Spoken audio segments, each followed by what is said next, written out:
বড় মাছ কাটতে আমি অনেক বেশি পছন্দ করি, এই জন্য আপনাদের ভাইয়াকে বলেছি বড় মাছ যখনই কিনবে যেন কেটে না নিয়ে আসে। তো মাছের বাজার গুছিয়ে কী কী রান্নাবান্না করলাম সব মিলে থাকছে আজকের ভিডিও। হ্যালো এভরিওয়ান, আসসালামু আলাইকুম, কেমন আছেন সবাই? তো সকাল থেকে ভিডিওটা শুরু করলাম দুধ আর ডিম একটুখানি চিনি দিয়ে গুলিয়ে তার মধ্যে তো পাউরুটি চুবিয়ে ভেজে নিচ্ছি।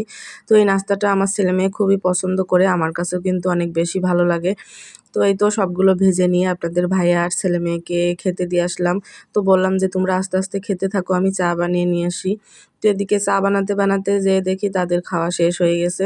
চা আসলে কেউই সেরকম খেতে চায় না। তো তারপরে নাস্তা করে আপনাদের ভাইয়া বাজারে চলে গেছিলো। বাজার থেকে এখানে লইট্টা মাছ, রুই মাছ আর হচ্ছে পাঙাশ মাছ নিয়ে আসছে একটা বড় সাইজের। তো পাঙাশ মাছ হচ্ছে ভেজে খাওয়ার জন্য, আর ভুনা করে খেলে কিন্তু অনেক বেশি মজা লাগে।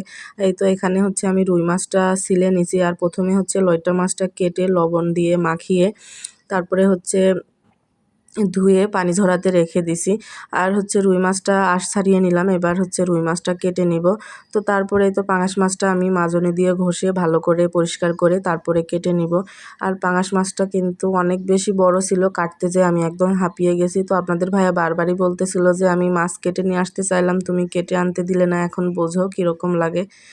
তো যাই হোক, আমার কাছে কিন্তু ভালোই লাগে মাছ কাটতে। তো অনেক বেশি সময় লেগে গেছে, তো দুপুরে রান্নাবান্নাও করতে হবে। এখন হচ্ছে মাছগুলো আমি এই তো ভালো করে ধুয়ে তারপরে পানি ঝরাতে রেখে দিয়েছিলাম, ফ্রিজে রেখে দিয়ে তারপরে দুপুরে রান্নাবান্না করতে চলে আসলাম। তো এখানে হচ্ছে করলা ভাজি করে নিচ্ছি, করলা ভাজি করব আর হচ্ছে পাঙাশ মাছ ভুনা করব।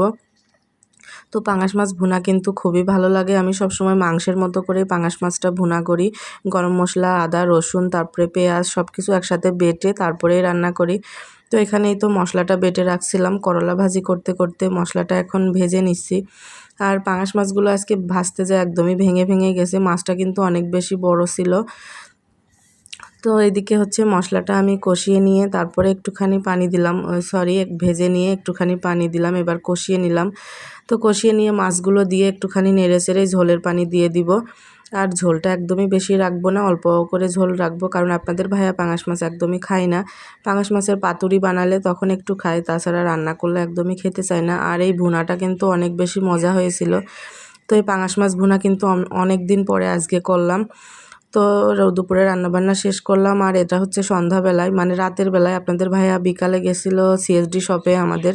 তো এখান থেকে তো 2টা জেলি, তারপরে হচ্ছে মরিচের গুঁড়া, আর হচ্ছে এখানে আছে হুইল পাউডার, তারপরে এই তো লুডুস, পাউরুটি, আর এই তো একটা নিয়ে আসছে পাপোশটা অনেক বেশি সুন্দর ছিল, একদমই নরম।